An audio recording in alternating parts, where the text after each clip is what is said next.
This is an excellent choice for anyone working with a tighter budget but not willing to compromise on the core x870 features that actually matter.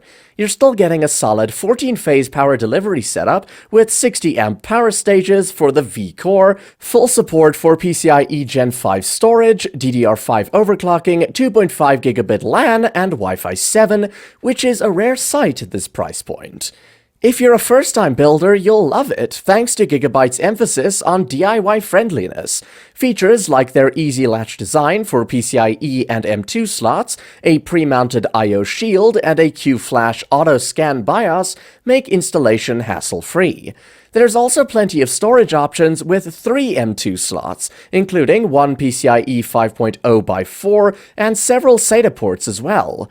Still, it isn't flawless. The primary PCIe 5.0 M2 heatsink sits so close to the GPU that it can pick up exhaust heat.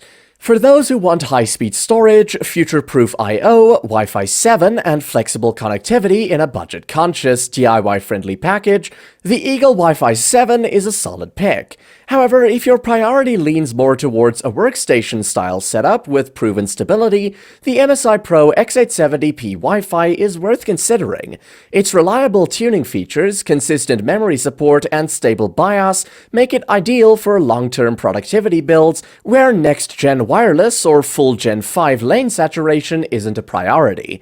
It generally lands in the same price bracket as the Eagle, so the choice here comes down to whether you prioritize next-gen features or long-term stability.